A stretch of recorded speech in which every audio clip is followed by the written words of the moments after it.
Hello students, welcome back again your economics station unlock economics. आज हम लोग 12th class वापस से चालू कर रहे हैं। पिछली क्लास के अंदर मैंने आप लोगों को 12th क्लास का पूरा स्ट्रक्चर बताया था, 12th क्लास का पूरा सिलेबस बताया था, है ना। आज की क्लास के अंदर हम लोग नई तरीके से नई सीरीज लॉन्च कर रहे हैं, जिसमें हमारा 12th का मैक्रो इकोनॉमिक्स चैप्टर नंबर 1 हमारा क्या चलेगा, हमारा नेशनल इनकम का पार्ट 1 चलेगा। ठीक है, क्या चलेगा, हमारा नेशनल इनकम का पार्ट 1 चलेगा। ठीक है, आप लोगों ने अगर चैनल को सब्सक्राइब नहीं करा, सब्सक्राइब कीजिए और बेल आइकन दबाइए। ठीक है, basic concepts of macro economics क्या चलेगा, basic concept of macro economics, basic concept of macro economics, समष्टि अर्थशास्त्र की मूलभूत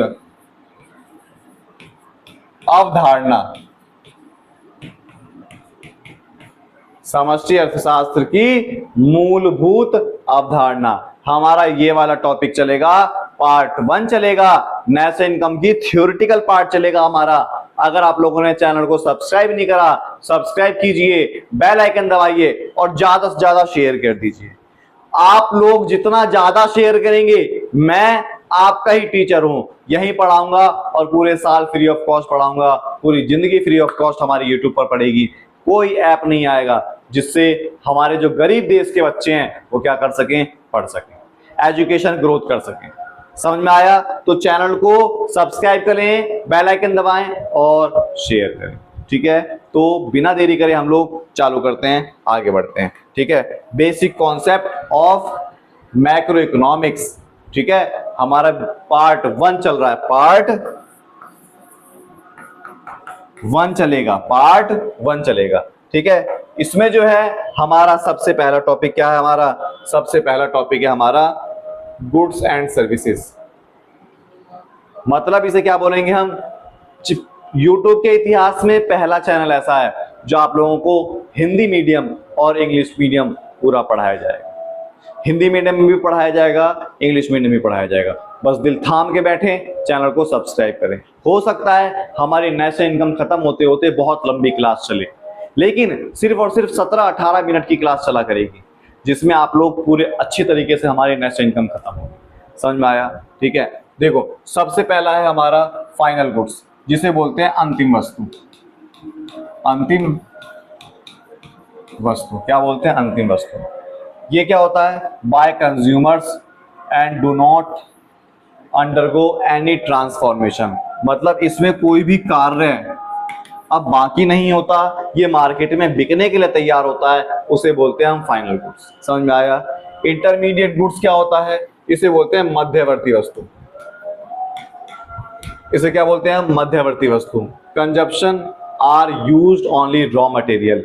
ये जो है खाली केवल और केवल रॉ मटेरियल के लिए यूज करा जाता है। जब कोई सामान रॉ मटेरियल के लिए यूज करा जाएगा तो उसे मध्यवर्ती वस्तु बोलते हैं, इंटरमीडिएट कंजप्शन बोलते हैं। और कोई ये घर के लिए यूज करा जाएगा तो क्या होगा, हमारा फाइनल कंजप्शन होगा। जैसे हमारी मम्मी कितनी प्यारी रोटी, गोल रोटी बना रही है ना, बहुत अच्छा लगता है, उसमें देसी घी लगा दो, चपोड़ दो और तब खाओ नमक लगाकर। ओ माय गॉड, आहा, बड़ा स्वाद आता है।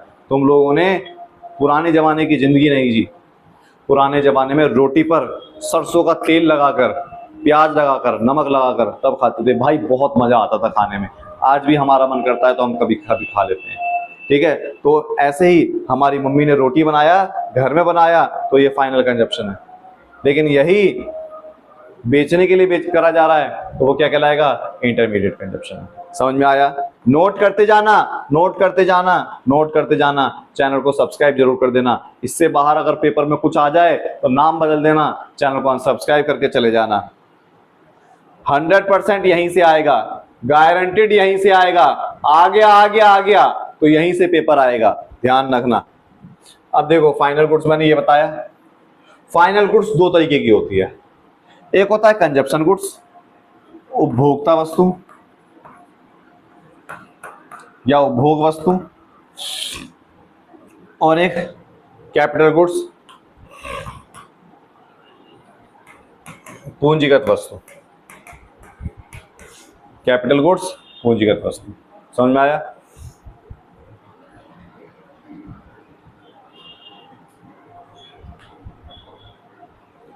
Consumption goods purchase by customer to satisfy their wants.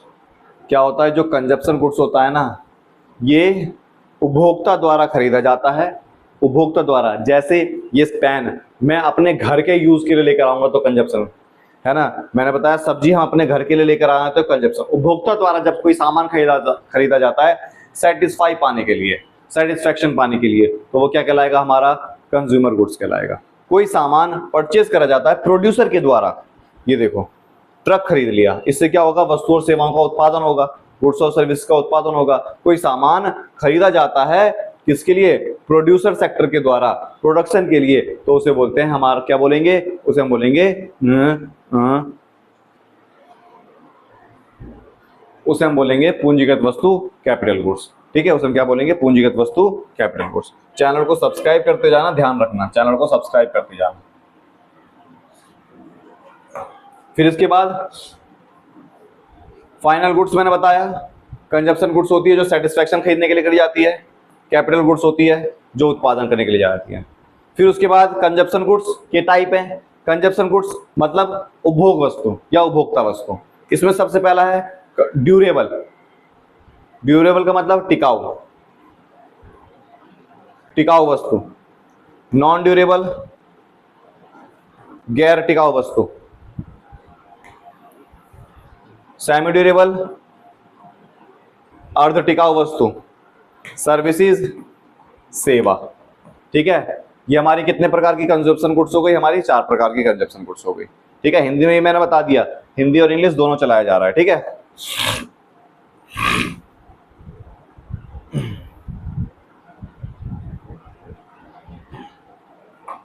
अब ये देखो हमारा टाइप्स ऑफ कंजप्शन गुड्स।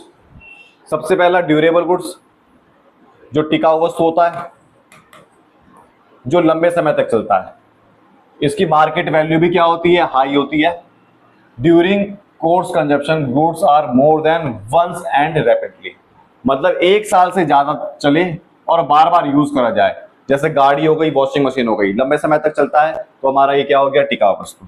बोला नॉन टिकाऊ, दूध एक बार में खत्म हो जाता है, ये खत्म हो जाता है, सड़ जाता है सामान। ठीक है, एक ही बार, सिंगल यूज होता है। ठीक है, ओनली वन टाइम यूज करा जाता है, और इसकी मार्केट वैल्यू क्या होती है, बहुत कम होती है।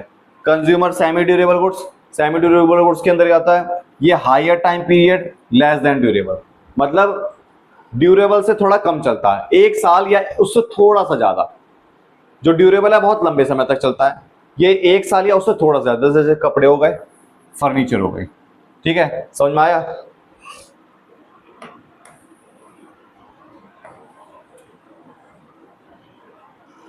फिर उसके बाद मैंने बताया सर्विसेज, सेवा, सर्विसेज। ठीक है, नॉन मटेरियल नेचर, ये सर्विस क्या होता है, नॉन मटेरियल, मटेरियल नेचर का नहीं होता। ठीक है, सर्विस डॉक्टर की सर्विस हो गई, टीचर की सर्विस हो गई, मैं यहाँ पर सर्विस दे रहा हूं तो ये क्या हो गया, सर्विस हो गया। अब फाइनल गुड्स और इंटरमीडिएट गुड्स, अंतिम वस्तु और मध्यवर्ती वस्तु के बीच में बहुत बार अंतर पूछ लेता है। तो देखो जो फाइनल है यूज, ये क्या होता है, फाइनल कंजप्शन होता है। ये नॉट फाइनल कंजप्शन, ये रॉ मटेरियल के तरीके से यूज करा जाता है। फर्दर प्रोसेसिंग, इसका कोई फर्दर प्रोसेसिंग नहीं होता, इसका फर्दर प्रोसेसिंग होता है पास थ्रू द स्टेज, इसमें स्टेज और भी बाकी होते हैं। ये बाउंड्री लाइन क्रॉस कर चुका होता है, ये नॉट क्रॉस्ड बाउंड्री लाइन, ये बाउंड्री लाइन क्रॉस नहीं कर चुका होता। ठीक है, इसको रीसेल नहीं करा जाता, ये रीसोल्ड करा जाता है। इंटरमीडिएट गुड्स, मध्यवर्ती वस्तु, पुनः बिक्री के लिए तैयार होता है। नेशनल इनकम के अंदर, राष्ट्रीय आय के अंदर फाइनल गुड्स इंक्लूड करा जाता है और इंटरमीडिएट गुड्स इंक्लूड नहीं करा जाता है। Example, cotton purchase by consumer for personal consumption, और कॉटन परचेज कर लिया टेक्सटाइल इंडस्ट्री ने या डॉक्टर ने, तो वो क्या कहलाएगा, इंटरमीडिएट कहलाएगा। समझ में आ गया? ये डिफरेंस बहुत बार आता है, ये डिफरेंस बहुत बार आता है।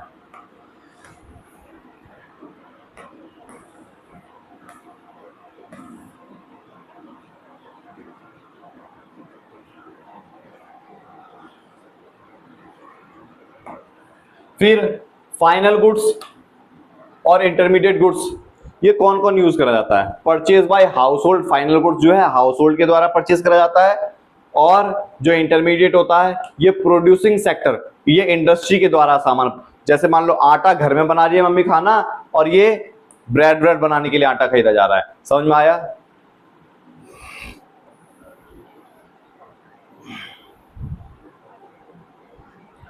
ये देखो तुम्हारे पास क्लासिफिकेशन के लिए आ गया, सबका आंसर देना है तुम्हें। क्लासिफाई द फॉलोइंग, फाइनल और इंटरमीडिएट। देखो एक्सपेंडिचर और एडवर्टाइजमेंट फर्म के द्वारा है तो ये इंटरमीडिएट होगा, ठीक है।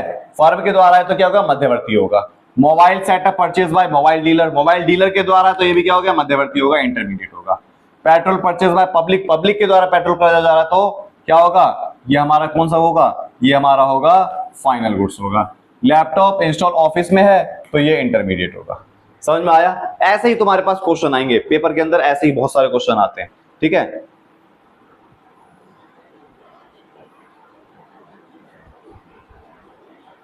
देखो तुम्हारे पास आंसर भी आ गया इसका।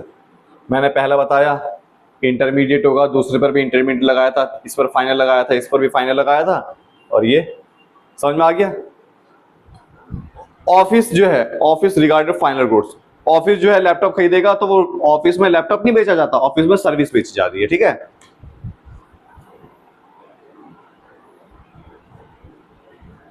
अगला टॉपिक है तुम्हारा वेरिएबल, हिंदी बोलते हैं चर। क्या है? चर दो प्रकार के होते हैं, स्टॉक और फ्लो। मतलब स्टॉक को स्टॉक ही बोलते हैं और फ्लो को बोलते हैं प्रवाह। फ्लो क्या बोलेंगे? प्रवाह। जब एक पॉइंट ऑफ टाइम पर, एक निश्चित समय बिंदु, जब एक निश्चित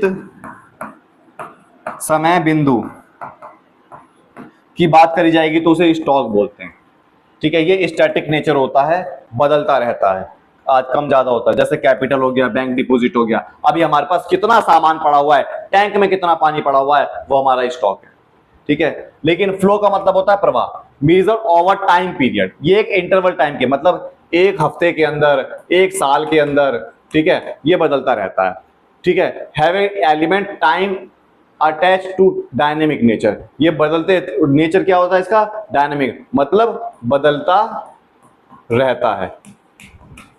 ये क्या हो गया? बदलता रहता है। कैपिटल फॉर्मेशन, जैसे कैपिटल है, कभी कभी कैपिटल ज्यादा हो जाती है, कभी कैपिटल कम हो जाए।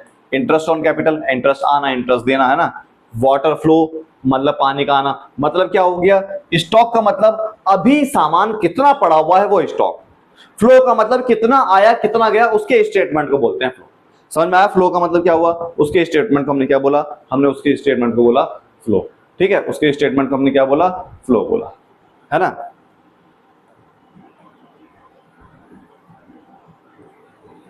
जैसे ये देखो क्वेश्चन आएगा तुम्हारे पास,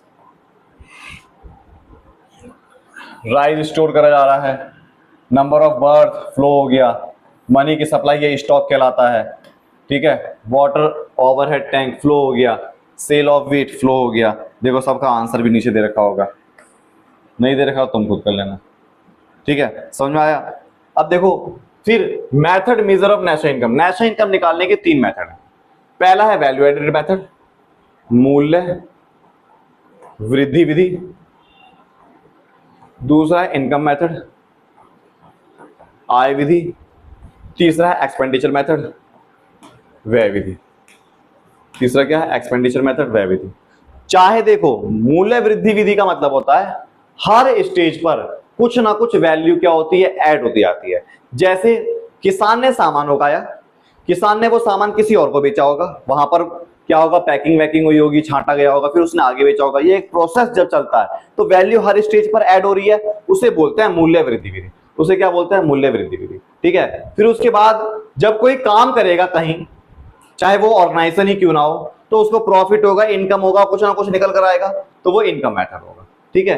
एक्सपेंडिचर मेथड, जितना खर्चा करा जाएगा। अब देखो मूल्य वृद्धि विधि का मतलब हर स्टेज पर जो वैल्यू ऐड हो रही है उतना ही तो किसी की इनकम होगी, उतनी ही किसी की एक्सपेंडिचर होगी। मैंने मान लो 100 रुपए का सामान बनाया, तो मैं 100 रुपए में बेचूंगा और 100 रुपए ही तो मेरे पास कोई खर्चा करेगा। समझ में आया? मतलब एग्जांपल के तौर पर ये देखो, एक व्यक्ति ने 500 रुपए का सामान बनाया, ठीक है, 500 रुपए का सामान बनाया। जब वो सामान बेचेगा तो इसकी इनकम होगी। इनकम कितनी होगी? इनकम 500 की होगी। इसने खर्चा कितना करा होगा? 500 ही तो खर्चा करा होगा। समझ में आया? इसने सामान बनाया 500 का, तो घूम फिर के 500 की ही बात हो रही है। मेरे पास, मैंने 500 रुपए में एक बच्चे को पढ़ाया, तो उसने खर्चा कितना करा होगा? 500 का ही करा होगा। मैंने प्रोडक्शन कितना करा होगा? 500 का करा होगा। चाहे कोई सी भी स्टेज हो, चाहे कोई सा भी स्टेज हो, ये वाला स्टेज,